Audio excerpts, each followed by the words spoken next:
अब आ रही है आवाज?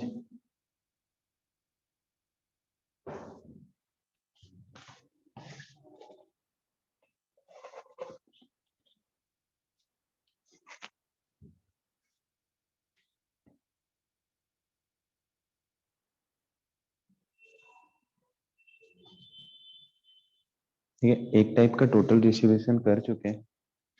ठीक है, अब कुछ और टाइप के हैं कि उनको कैसे करते हैं कैसे नहीं करते, वो करते हैं।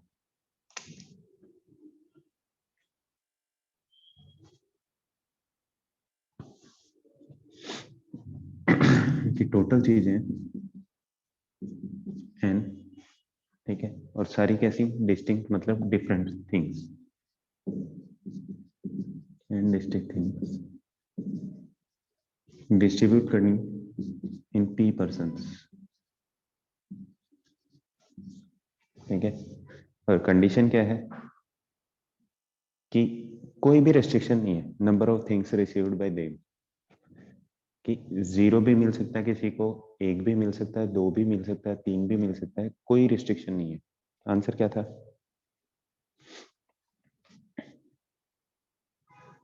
नंबर ऑफ वेज कितना था, कितने तरीके से डिस्ट्रीब्यूट किया जा सकता है?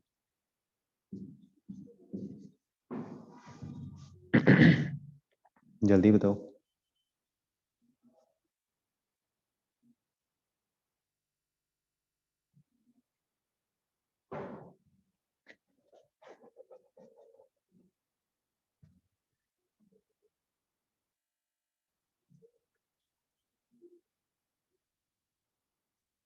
कोई रिस्ट्रिक्शन नहीं है, क्या आंसर आएगा? ये करवा चुका हूं मैं इसीलिए पूछ रहा हूँ।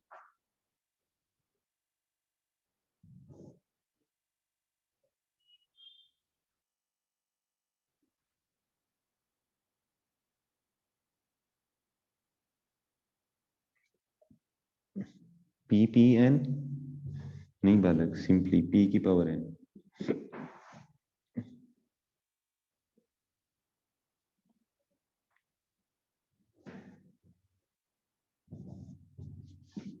1 2 3 तीन डिजिट है, थ्री डिजिट एक नंबर बनाना है या फोर डिजिट एक नंबर बनाना है विद रिपीटेशन।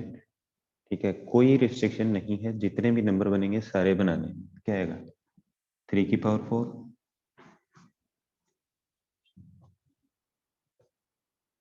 याद आया कुछ? कोई रिस्ट्रिक्शन नहीं है।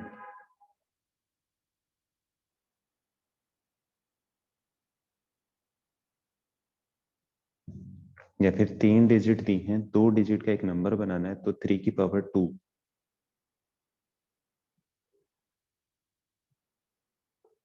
बिना किसी रिस्ट्रिक्शन के बनाना है तो।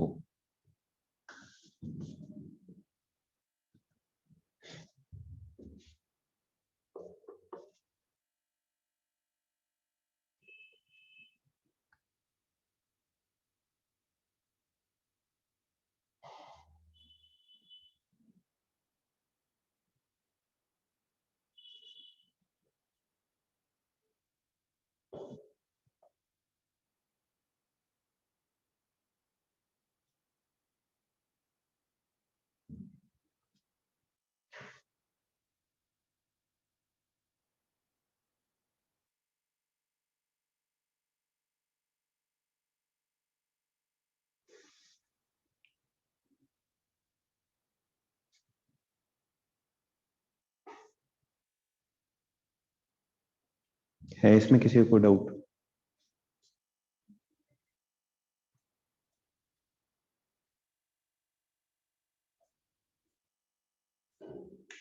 नहीं है।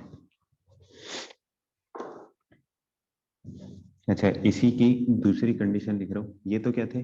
डिस्टिंक्ट। मैं लिख रहा हूँ टोटल एन लाइक थिंग्स और पी पर्सन्स में डिस्ट्रीब्यूट करनी है। ठीक है, और कंडीशन क्या है? नन, कोई भी ना मिले कोई दिक्कत नहीं है। वन और मोर। एक मिलेगी तब भी, दो, तीन, या कोई भी नहीं मिलेगी, वो total number of different veg कितना आएगा?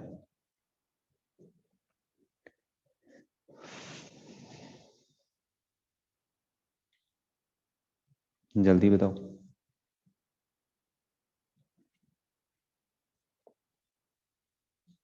डिस्टिंक्ट ऑब्जेक्ट्स और अलाइक ऑब्जेक्ट्स, इन दोनों में डिफरेंस क्या है, कोई मेरे को बता सकता है?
Alike means same and distinct means different. Very good.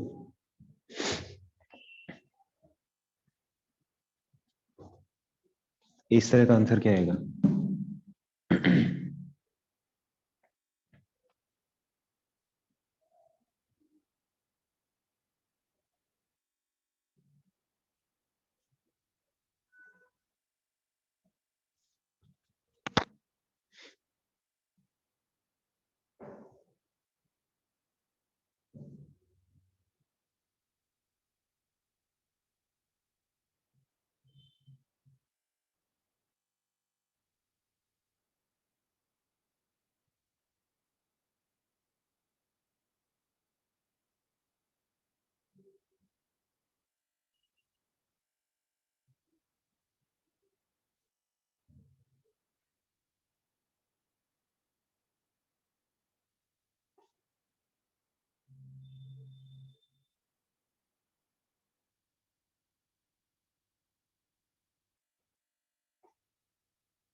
One ही आएगा हमेशा? नहीं बालक, इसका आंसर आएगा n plus p minus one C p minus one. Check करो कहीं पे बताया होगा, दिखाई दे रहा है लिखा हुआ कंप्लीट? नहीं दिख रहा शायद।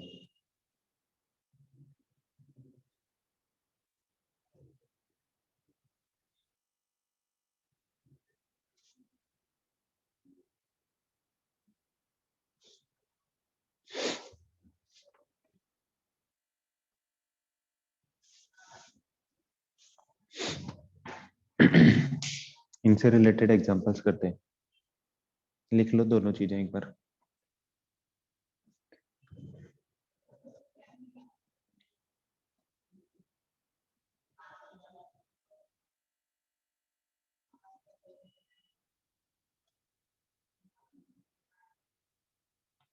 ठीक है, इस तरह के क्वेश्चंस के लिए डिफरेंट एग्जांपल लेंगे ताकि समझ में आ जाए।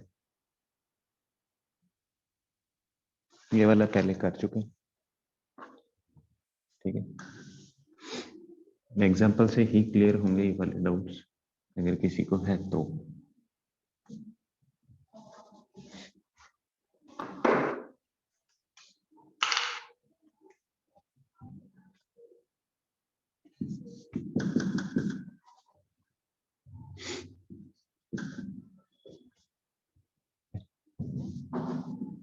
5 mangoes,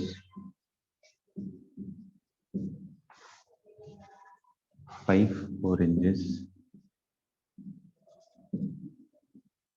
and 4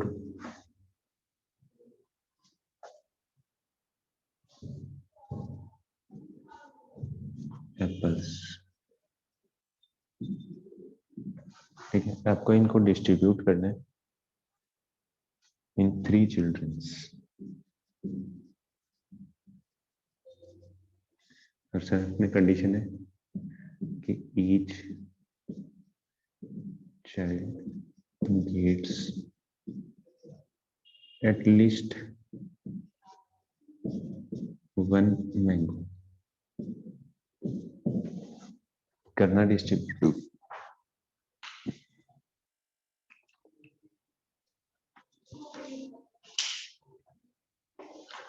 कैसे करोगे?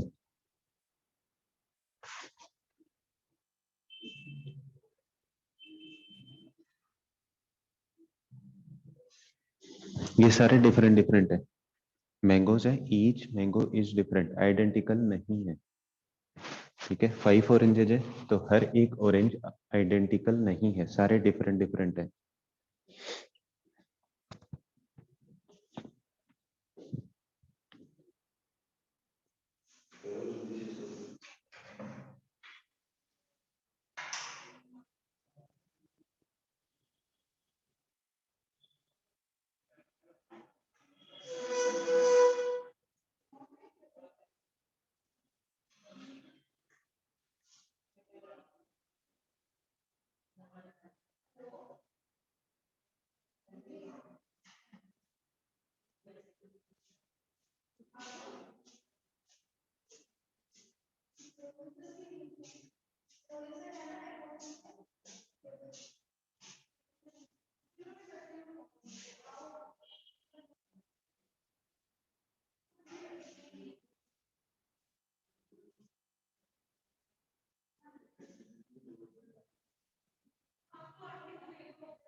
जल्दी सोल्व करो।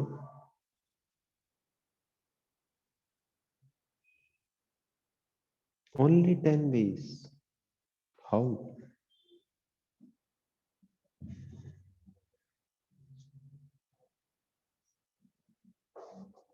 बालक फिर से चेक कर लो एक बार। 5 different mangoes distributed in 3 students, 3 childrens.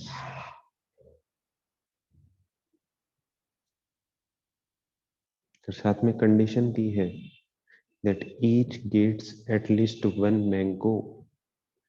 हाँ जी, मैंने बोला है सारी चीजें डिफरेंट डिफरेंट है, ये भी डिफरेंट है, ये भी डिफरेंट है और ये भी डिफरेंट है। आइडेंटिकल नहीं बोला मैंने पहले से मेंशन किया कि सारी डिफरेंट चीजें हैं।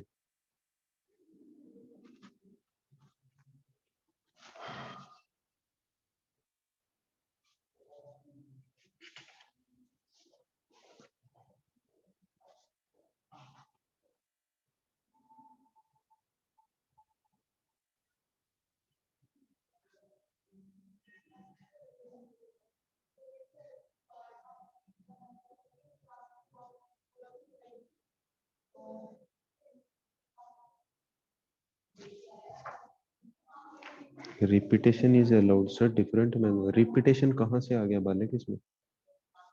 मैंने सिर्फ एक की ही कंडीशन दी है, सिर्फ मैंगो के केस में। ऑरेंज और एप्पल्स की नो कंडीशन, नो रिस्ट्रिक्शन। अभी अभी बताया था कैसे करना है।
Sixty. Sir question out of frame है। एटलीस्ट 1 मैंगो बालक, ऑरेंजेस 243, एप्पल्स 81। क्या कर रहे हो बालक?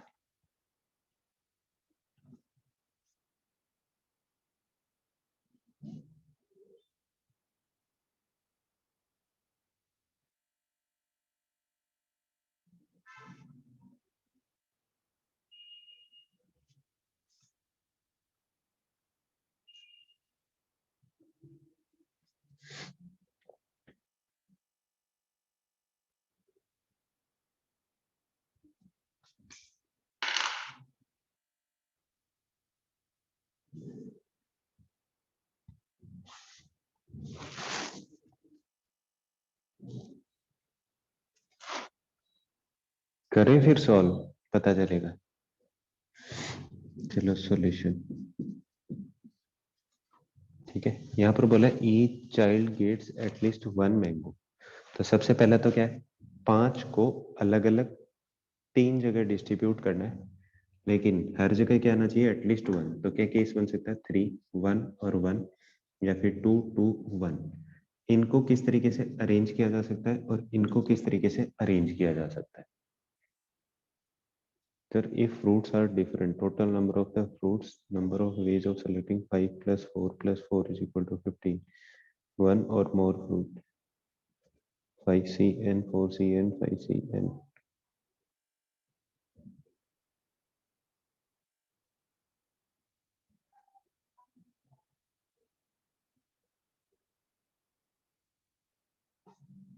बोलो, देखो 3 जगह डिस्ट्रीब्यूट करना है 3 चिल्ड्रन में, ठीक है। Each child gets at least 1 mango, तो इसका मतलब 5 मैंगो को 3 जगह रखना है, लेकिन हर जगह मिनिमम कितना होना चाहिए, 1। तो 2 ही केस बन सकते हैं, या तो 3 1 1 बन सकता है, या फिर 2 2 1 बन सकता है। इस केस में कितने बन जाएंगे, factorial 5 upon factorial 3 factorial 1 factorial 1। ये 1 वाले 2 बार रिपीटेड है, तो फैक्टोरियल 2 से डिवाइड। ये आ गए मैंगोज के डिफरेंट ग्रुप बनाने के। 3 एक एक का ग्रुप बनाएंगे तो वो इतने टाइप से 3 जगह बना सकता हूँ। ये चीज क्लियर है।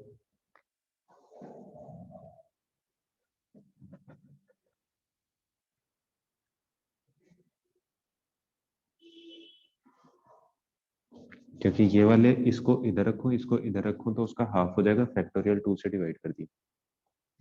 अगर इस तरीके से उनको अरेंज कर रहा हूँ, एटलीस्ट 1 किसी एक जगह पे हो, तो factorial 5 divided by factorial 2 factorial 2 factorial 1, और 2 और 2 दोनों सेम है, तो फिर से फैक्टोरियल 2।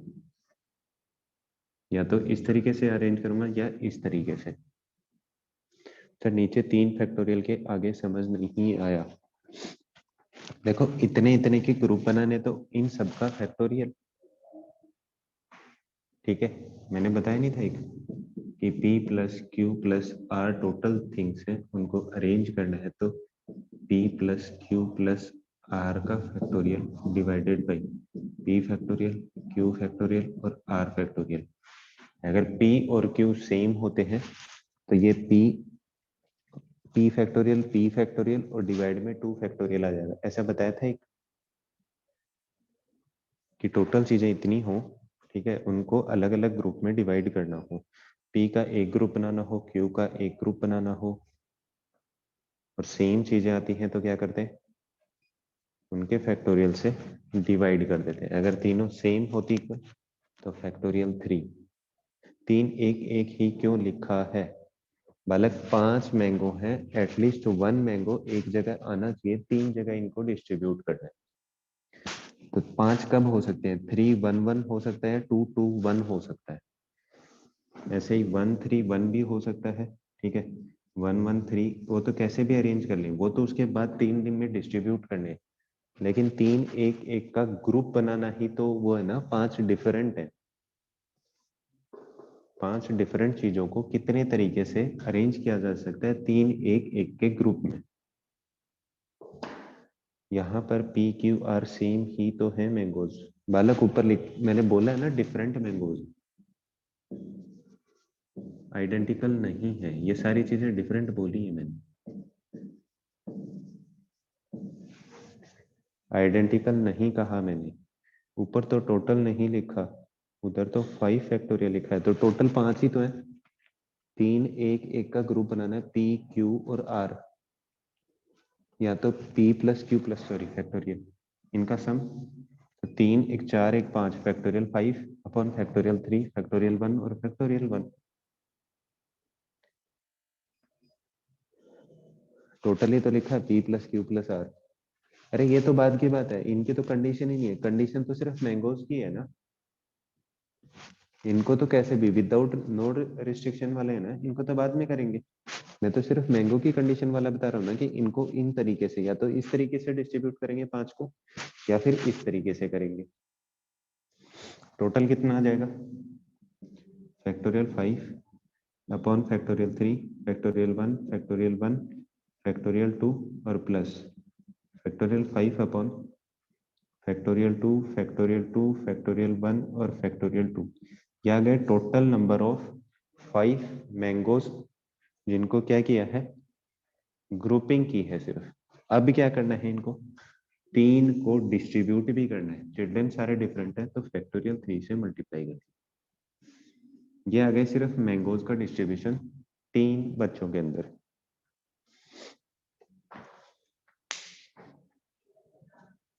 ये चीज क्लियर है? Total number of ways of distribution of 5 different mangoes in 3 children when each child gets at least 1 mango. इसमें किसी को कोई डाउट है? बीच में एडिशन इसलिए लिया या तो इस तरीके से या फिर इस तरीके से।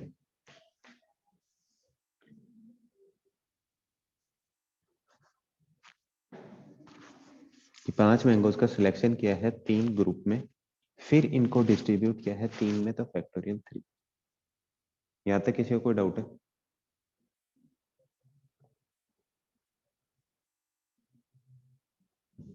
चेक कर लो एक बार, अगर डाउट है तो फिर से पूछ लो, नहीं है तो फिर मैं नेक्स्ट प्रोसीड करूं, नेक्स्ट पार्ट इस क्वेश्चन का।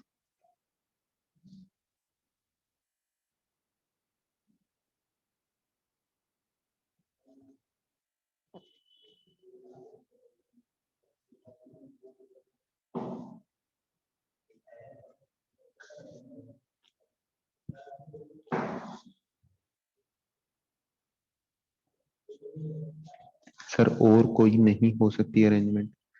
बताओ कौन सी हो सकती है। अगर मान लो मैं 4-1-0 करूं तो फिर ये कंडीशन कोलैप्स हो जाएगी ना, एटलीस्ट 1 नहीं रहेगा।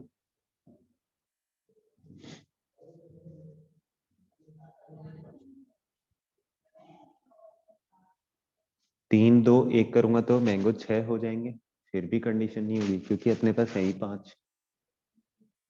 तो 5 का एटलीस्ट एक एक जगह रखना है, तो कितनी कंडीशन बनेगी वो लिखा है कि 5 को 3 जगह अरेंज करना है, हर जगह मिनिमम एक तो होना ही चाहिए। तो 1-1-3 हो सकता है, 1-2-2 हो सकता है।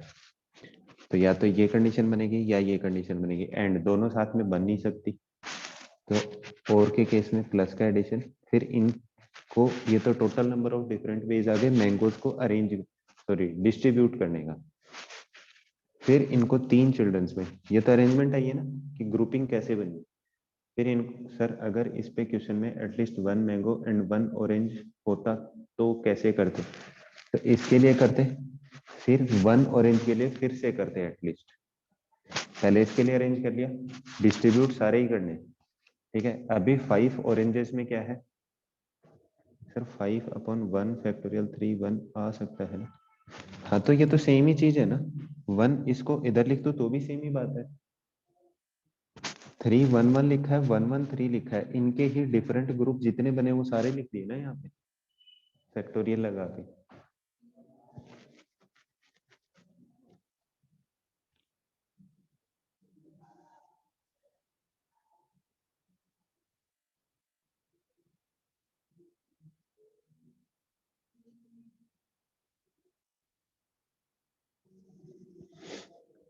अब 5 orange without any restriction distribute करने, कितने?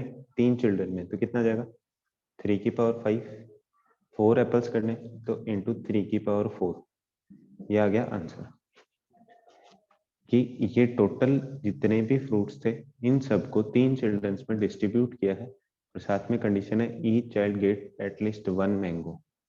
अगर यहाँ पे बोला जाता each child gets at least 1 mango and 1 orange, तो ऑरेंज वाले को भी इसी तरीके से फॉलो करते स्टेप्स और फिर सॉल्व कर दे। अगर साथ में लिखा है एटलीस्ट 1 मैंगो 1 एप्पल 1 ऑरेंज, तो एप्पल वाले को भी इसी तरीके से करते और आंसर कैलकुलेट करते।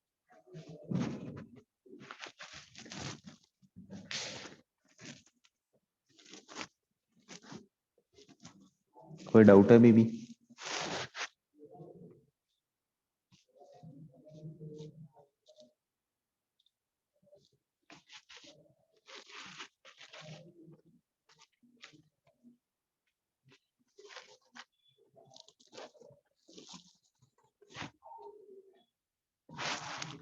ये आपका फाइनल आंसर है, कैलकुलेट कर लो पता चल जाएगा।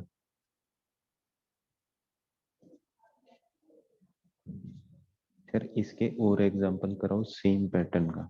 करवाएंगे बालक? बालक नहीं, बालिका। लेकिन पहले एक और टाइप किया था, उससे रिलेटेड एक एग्जांपल और कर लेते हैं, ठीक है। इनको एक डिफरेंट तरीके से भी किया जा सकता है, अलजेब्रिक फॉर्मेट में चेंज करके, वो पार्ट और करवा देता हूँ। चलिए एक एग्जांपल और, ये लिखा है 12 आइडेंटिकल एप्पल्स, इनको डिस्ट्रीब्यूट किया इन फोर ही है ना, 4 चिल्ड्रंस,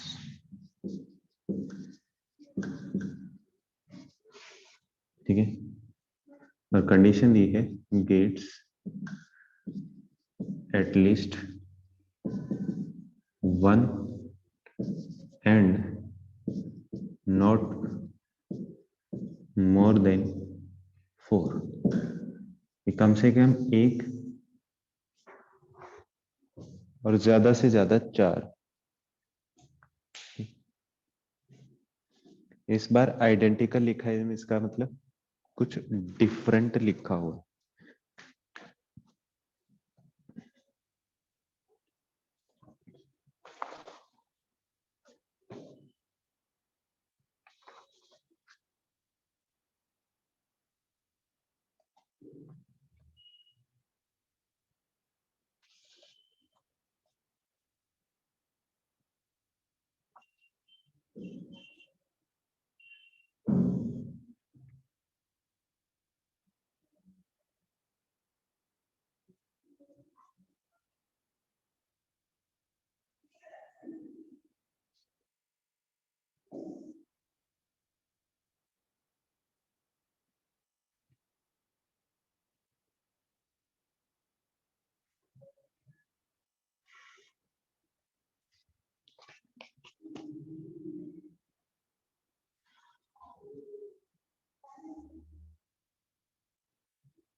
हुआ सॉल्व?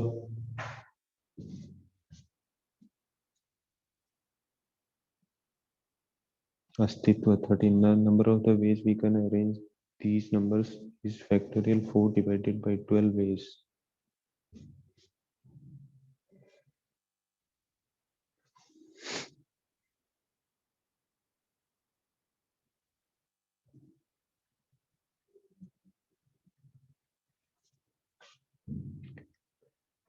थर्टी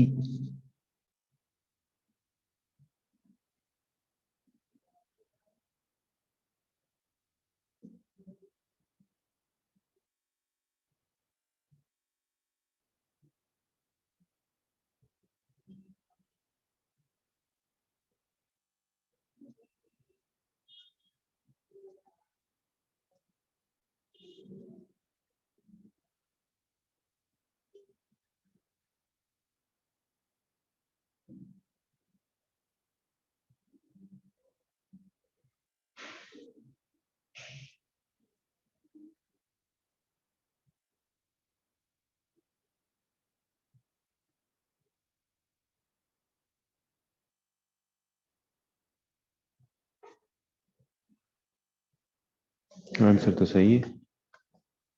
किसका? किसने दिया था? अदिति का। अस्तित्व का भी सही है।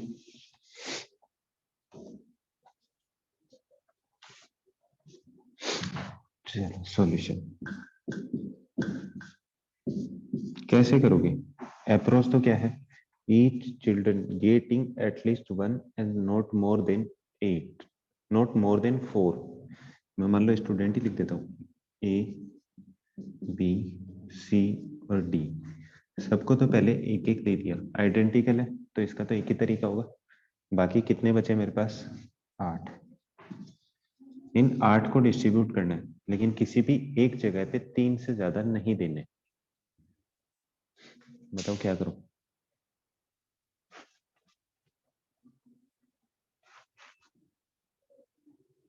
किसी भी एक जगह पे 3 से ज्यादा नहीं देने, क्योंकि एक तो पहले भी है। 3 से ज्यादा का मतलब है 4 नहीं दे सकता।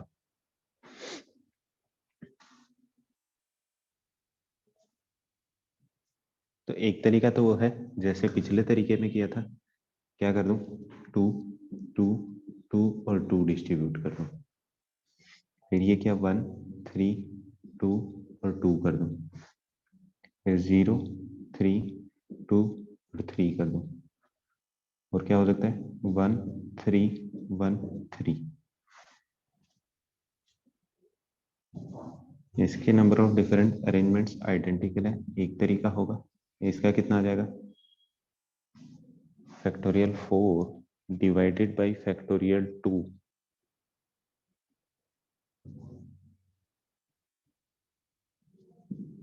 12। इसका क्या आएगा? फैक्टोरियल 4 डिवाइडेड बाय फैक्टोरियल 3, ये भी 12। और इसका कितना आ जाएगा? 6। टोटल आ जाएगा 31। एक तरीका तो ये।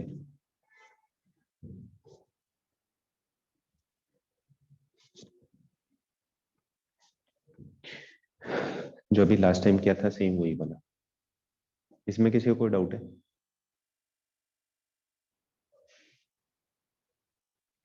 ठीक है, चलो ये तो छोटा नंबर था, अपन अरेंज कर सकते हैं। अगर बड़ा नंबर होगा तो कैसे करेंगे?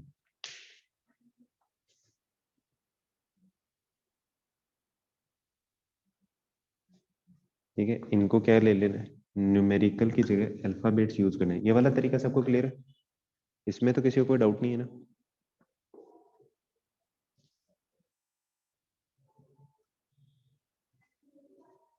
ये देती आंसर सही है, लेकिन चेक करना क्या लिखा आपने। Total number of the ways we get 1 + 12 + 6 + 6।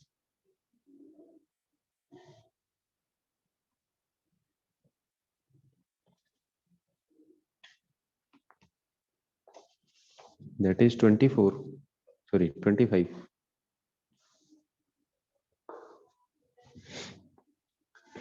दूसरा तरीका, ठीक है, सॉल्यूशन एक को मान लेता हूँ ए, बी और सी और डी। ठीक है सर, 1 1 1 1 वाले की अरेंजमेंट 1 होगी। हाँ जी बालक, आइडेंटिकल है ना। 1 1 तो मैं पहले ही दे चुका, आइडेंटिकल है, उसकी तो कोई अरेंजमेंट ही नहीं है। ठीक है, वो तो मैंने सबको दे दिए, बाकी के जो बचे हैं उनकी अरेंजमेंट करनी है अपने में।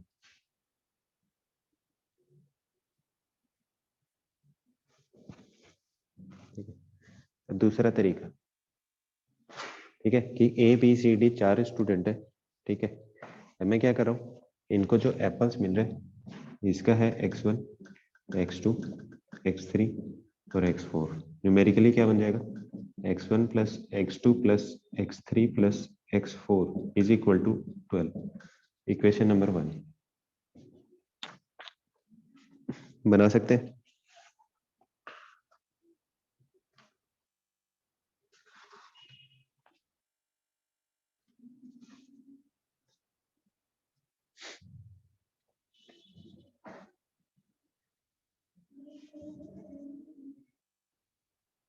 हाँ या ना, अगर सबको एक एक दे दिया, ठीक है, sorry, x1 plus 1, x2 plus 1 और x2 प्लस, और सबको एक एक तो देना ही है, तो ये आ जाएगा 8। कि x1 जो उनको और मिलने हैं वो, ठीक है, एक एक देने के बाद एटलीस्ट 1 बोला हुआ है। सर 1 1 1 देने का भी एक ही तरीका होगा ना। हाँ जी बालक, एक ही होगा, ऐड नहीं करेंगे उसको, मल्टीप्लाई होगा ना। 1 1 देने के बाद और की कंडीशन नहीं है, एंड की कंडीशन है, तो 1 से मल्टीप्लाई होगा। ठीक है, अब इसके साथ कंडीशन क्या है, x1 की मैक्सिमम वैल्यू 3 हो सकती है, क्योंकि एक पहले दे चुका है। ऐसे ही x2 की कंडीशन भी 3, x3 की कंडीशन भी 3 और x4 की कंडीशन भी 3। ठीक है, अभी थोड़ा सा मुश्किल लगेगा ये वाला समझना, लेकिन नेक्स्ट वाले जो क्वेश्चंस होंगे उनमें ये तरीका ज्यादा आसान होगा सॉल्व करना, कि x1 x2 x3 और x4 की मैक्सिमम वैल्यू 3 हो सकती है और मिनिमम कितनी हो सकती है, 0। वैसे भी डिफरेंट केस बनाए ना, सबको 2 2 2 दे दिए, फिर 1 3 2 2 किया, फिर 0 3 3 2 किया, फिर 0 3 0, ठीक है, ये सॉरी 1 3 1 3 किया, जो डिस्ट्रीब्यूट किए थे। अब क्या किया, ये बना दिया। मैं बोला कि इन इनइक्वलिटीज को सबको चेंज कर दिया। x1 को मैंने बोल दिया x1 plus T 1 is equal to 3, या फिर x1 is equal to 3 minus t1। कि t1 कोई एक ऐसी वैल्यू ले ली, पॉजिटिव वैल्यू 0 से 1 के बीच की, ठीक है, ताकि ये कंडीशन क्या हो, इक्वल इक्वेशन में कन्वर्ट हो जाए, जैसी ये वाली है। इको कोई भी जो भी इसमें फ्रैक्शनल पार्ट आएगा, ठीक है, इंटीजर में चेंज करने के लिए सिर्फ 3 क्यों लिखा, क्योंकि यहाँ पर कंडीशन दी है एटलीस्ट 1 नॉट मोर देन 4। तो जब एक मिल चुका है तो नॉट मोर देन क्या होगा, रिमेनिंग में 3। तभी तो x1 की वैल्यू 0 से 3 होगी, तो a को मैक्सिमम 4 मिल सकते हैं, b को कितने मिल सकते हैं मैक्सिमम, x2 की मैक्सिमम वैल्यू 3 और एक 4। ठीक है, ऐसे ही x2 क्या बन जाएगा, दैट इज 3 माइनस t2 ले लेता हूं, x3 बन जाएगा 3 माइनस t3, x4 बन जाएगा 3 माइनस t4। ये सारी वैल्यूज क्या कर देनी है, इस इक्वेशन में पुट कर देनी है, ऊपर वाली में। क्या आएगा, 3 3 6 3 9 और 3 12, यह आ जाएगा 12 minus t1 plus t2 plus t3 plus t4 is equal to 8। तो t1 plus t2 plus t3 plus t4 is equal to 4। अब बताओ क्या करना है, इसके बाद क्या किया जाए, इसकी मैक्सिमम वैल्यू कितनी हो सकती है, t1 t2 t3 और t4 की।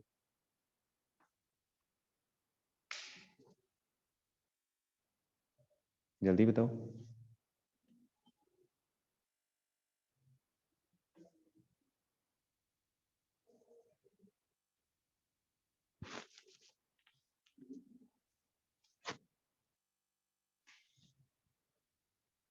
अरे मैक्सिमम वैल्यू कितनी हो सकती है?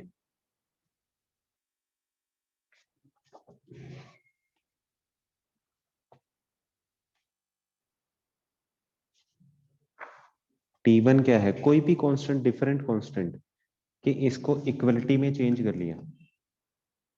इनइक्वलिटी है इसमें, कुछ जो भी फ्रैक्शनल पार्ट आएगा 0 1 2 3 जो भी आएगा, ठीक है। जैसे मान लो कि x1 की वैल्यू 0 हो, ठीक है, तो T1 कितना हो जाएगा? 3, ताकि ये इक्वलिटी वाली कंडीशन होल्ड करती जाए।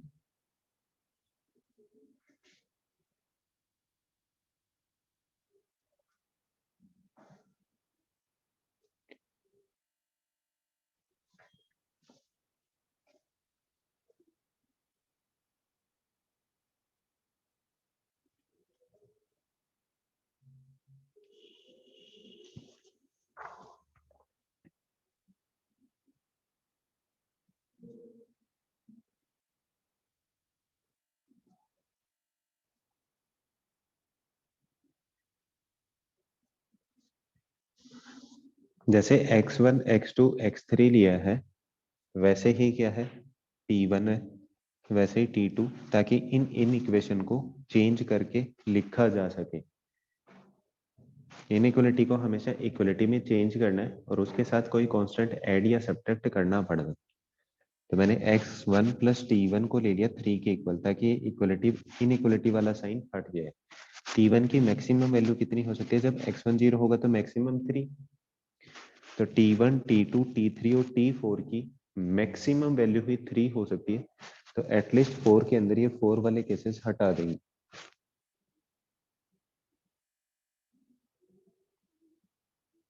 8 चीजों को 4 जगह डिस्ट्रीब्यूट करना था, ठीक है।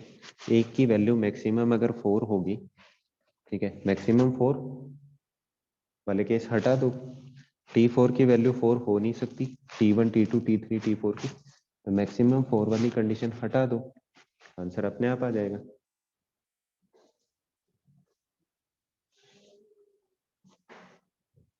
सर फिर से रिपीट कर देना ये मेथड, फिर से रिपीट करो। चलो एक और एग्जांपल लेके एक्सप्लेन करें।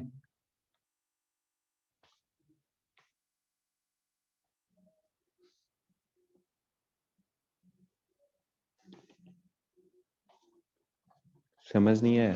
थोड़ा सा मुश्किल है। अच्छा, पिछला मेथड समझ में आ गया था इसका आंसर?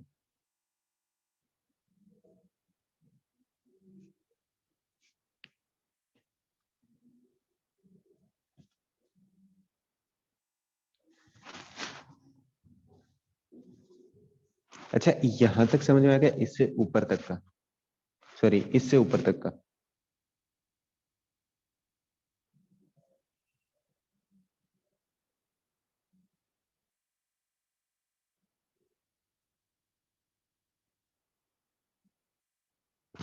अरे इससे ऊपर वाला पार्ट समझ में आ गया? जैसे मान लो कि मैंने ये लिखा है कि x की वैल्यू 0 से 4 के बीच होनी चाहिए, तो इसका मतलब x की कोई भी वैल्यू हो सकती है ना। अगर मैं इसको लिखूं कि x plus Y is equal to 4, X की वैल्यू 0 से 4 के बीच ही होगी, ठीक है, तो इसको इक्वेशन में चेंज कर सकता हूँ ऐसे। जैसे मान लो x की वैल्यू 0 तो y 4 हो जाएगा, x की वैल्यू 1 तो y 3 हो जाएगा, ठीक है, x की वैल्यू 2 तो y कितना हो जाएगा? 2 हो जाएगा। x की वैल्यू 3 होगी तो y 1 हो जाएगा, x की वैल्यू 4 होगी तो y क्या हो जाएगा? 0 हो जाएगा। ऐसे इस इन इक्वेशन को इक्वेशन में चेंज किया प्लस y करके, यहाँ पर x1 y1 x3, sorry x1 x2 x3 x4 था, तो मैंने इन इक्वेशंस को चेंज करके किस में चेंज कर दिया? इक्वेशंस में चेंज किया सिर्फ। ये भी डाउट है भैया? एक इन इक्वेशन को इक्वेशन में चेंज किया, जैसे x की 0 से 4 के बीच वैल्यू होनी चाहिए, ठीक है, तो ये क्या आ जाएगा? x plus Y is equal to 4। इसको इसमें चेंज कर दिया, तो ये जितनी भी इन इक्वेशन बनी थी, भाई कंडीशन यही है ना कि एटलीस्ट 1, तो x1 प्लस 1 x2 प्लस 1, तो मैक्सिमम इसके पास 4 हो सकते हैं, तो x1 की वैल्यू कहां से कहां तक होगी? 0 से 3 तक।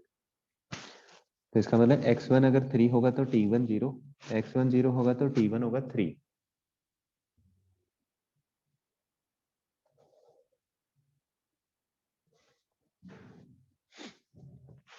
तो T1, T2, T3 और T4 की मैक्सिमम वैल्यू है 4, सॉरी इस इक्वेशन में, लेकिन मैक्सिमम कितनी हो सकती है 3। तो इसका मतलब 4 वाला केस हटा देंगे। अब क्लियर है? इन इक्वेशंस को इक्वेशंस में चेंज किया, इक्वेशंस को चेंज करके वापस इसी इक्वेशन में पुट कर दिया। पुट करने के बाद ये कंडीशन आ गई अपने पास, लेकिन यहाँ पर अपने पास कंडीशन है कि T1 की वैल्यू मैक्सिमम कितनी हो सकती है, x1 जब 0 होगा तो T1 3 हो जाएगा। जब मैक्सिमम कंडीशन ही 3 हो सकती है, ठीक है, और यहाँ पर दे रखा है कि T1, T2, T3 और T4 का सम किसके इक्वल है, 4 के इक्वल है। तो इसका मतलब मैक्सिमम 3 है, तो एटलीस्ट 4 वाली कंडीशन के लिए क्या कर दूंगा कि एक की भी वैल्यू क्या हो, 4 हो, उस केस में बाकी के 3 क्या होंगे, 0। तो ऐसे ये 4 होगा तो ये 3 0, ये 4 होगा तो ये 3 0, ये 4 होगा तो ये 3 0, ये 4 होगा, तो ऐसे 4 केस ही बनेंगे 4 वाली कंडीशन में। सर बस बीच से डाउट था, तो ये वाला क्या कर देंगे, माइनस कर देंगे, माइनस का 4, 4 8 है, तो 7C3 minus 4 is the answer. Check करो कितना आता है।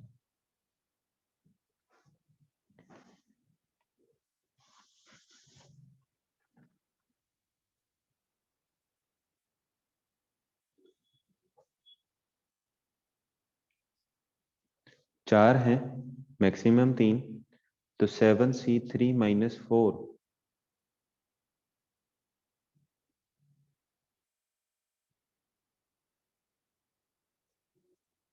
लास्ट स्टेप समझ नहीं समझा, लास्ट वाला कौन सा, ये वाला, ये वैल्यूज इस इक्वेशन में पुट की, तो 3 3 6 3 9 और 3 12 12, माइनस का T1 माइनस कॉमन लिया सम इज इक्वल टू 8, 12 इस तरफ आएगा, सॉरी ये वाली टर्म इस तरफ, 8 इस तरफ, ये 4 के इक्वल आ गया। तो 4 वाला नहीं समझ में आया, मतलब 4 तो वैल्यू हो ही नहीं सकती ना किसी की, T1 की वैल्यू 4 हो सकती है, हाँ या ना। इस इक्वेशन में हो सकती है, लेकिन यहां से हो सकती है क्या, चेक करके देखो। सर 7C3 वाला रिपीट करना, बताता हूँ अभी। वो कैसे आया, सोचो एक बार, थोड़ा सा दिमाग लगा के सोचो।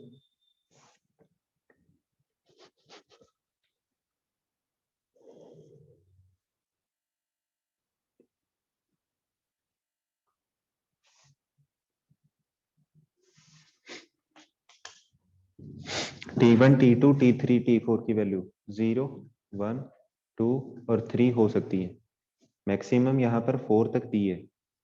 इन चार को इन चार जगह डिस्ट्रीब्यूट करना है, तो 4 + 4 - 1 C, 4 - 1 इज द आंसर। लेकिन मैक्सिमम 4 वाला नहीं हो सकता क्योंकि सारी वैल्यूज नहीं लेनी है, तो एक की भी वैल्यू 4 होगी तो क्या करना है, -4, वो केसेस जब इनकी एक की भी वैल्यू 4 होगी वो माइनस कर दिया। ये था ना n + p - 1 C p - 1, अभी बताया था सेम ऑब्जेक्ट्स हो तो, alike ऑब्जेक्ट्स, सिमिलर ऑब्जेक्ट्स।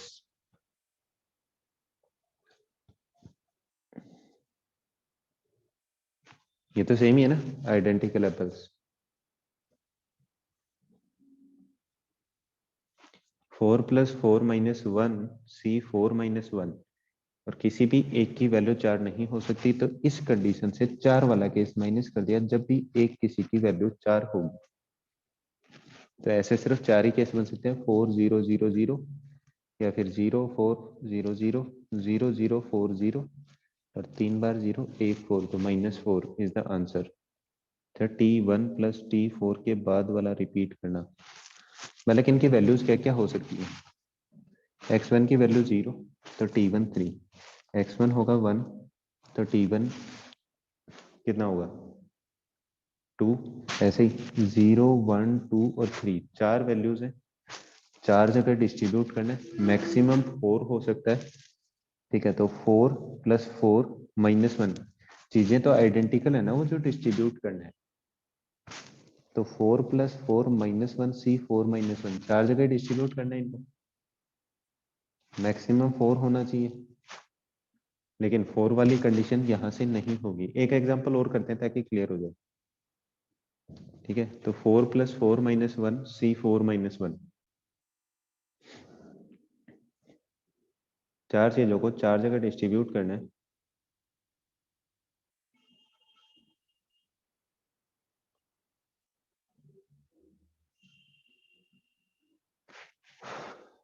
चार अलाइक थिंग्स को चार पर्सन्स में डिस्ट्रीब्यूट करना है, और with no restriction, none, one और मोर डिस्ट्रीब्यूट किया जा सके। ठीक है, तो वो तो कितना आएगा, 4 + 4 - 1 C 4 - 1। लेकिन T1 से लेके T4 तक की वैल्यू, मैक्सिमम T1 की वैल्यू 3 हो सकती है किसी भी एक की, तो 4 वाला केस माइनस कर देंगे। अभी टोटल डिस्ट्रीब्यूशन में जो सेकंड पार्ट बताया था कि n alike things p persons में डिस्ट्रीब्यूट करने हैं। अलाइक थिंग्स कितनी है, T1 से लेके T4 तक 4 है टोटल। टोटल चीजें कितनी होनी चाहिए, 4, और डिस्ट्रीब्यूट भी कितनी जगह करना है, 4 जगह। ठीक है, तो कितना आएगा, 4 + 4 - 1 C 4। लेकिन इसमें एक कंडीशन है कि किसी भी एक की वैल्यू 4 नहीं हो सकती, तो -4 कर दूंगा जब किसी एक की वैल्यू भी 4 होगी। अब क्लियर है? Should we take one more example?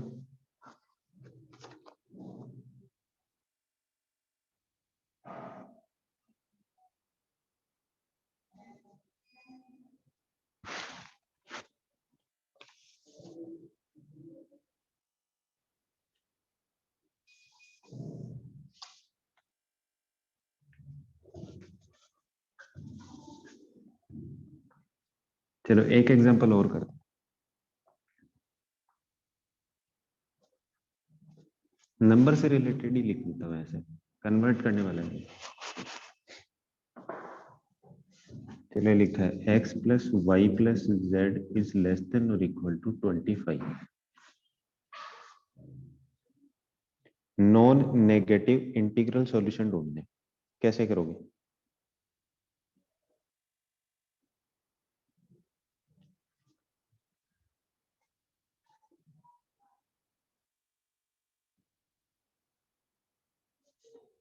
Non negative integral solution, I mean solution होना चाहिए whole number to x y और z इज ग्रेटर और इक्वल देन 0, और सॉल्यूशन इंटीजर ही हो। कैसे करेंगे? पहले तो इन इक्वेशन को क्या करेंगे, चेंज कर लेंगे। किसमें? x + y + z + a is equal to 25। बताओ इसके बाद क्या किया जाए?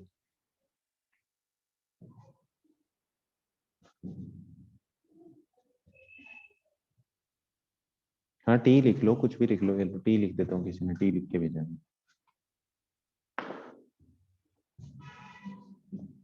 उसके बाद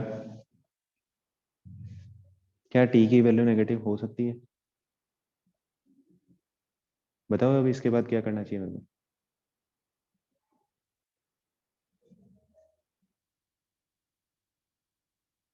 आंसर बताओ जल्दी से। कितनी जगह डिस्ट्रीब्यूट करना है, कितनी जगह डिस्ट्रीब्यूट करना है? 1 2 3 और 4। कोई कंडीशन नहीं है, सबकी वैल्यू कैसी आनी चाहिए, या तो 0 या 2। तो आंसर क्या आ जाएगा, 25 + 4 - 1 C 4 - 1।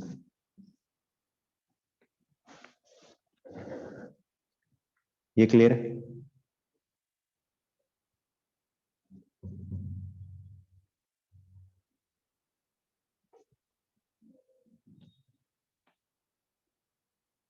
ठीक है, इससे रिलेटेड एक 3 और क्लास होगी जिसमें इसी पैटर्न पे कुछ और क्वेश्चंस करेंगे, और अगर टाइम मिला तो किसी और टाइप के भी करेंगे। ठीक है, एक बचा अब सिर्फ डी अरेंजमेंट, उसके बाद चैप्टर कंप्लीट। ठीक है, अगर मान लो कि एक्स वाई जेड के साथ डिफरेंट कंडीशन भी होती कि एक्स की वैल्यू -2 से हो सकती है, ठीक है, अगर दिया होता कि x की वैल्यू -2 से बड़ी ही होनी चाहिए या फिर ऐसी कोई कंडीशन दी होती, तो अपन फिर से वापस उन इक्वेशंस को इन इक्वेशंस को इक्वेशंस में चेंज करते, उन इक्वेशंस को इसमें पुट करते, फिर लास्ट में जो कंडीशन आती उसको फिर से वापस ऐसे ही करते कि ऐसी इक्वेशन बना के ये आंसर। आप क्लियर है सर? आप 10th क्लास को पढ़ाते हो? नहीं बालक, अभी नहीं पढ़ाता, टाइम नहीं मिलता मेरे को। क्यों? फिर आज की क्लास ये वाला यहीं समाप्त। किसी को कोई डाउट्स है तो पूछो। All the best for the next class. Thank you, have a nice day.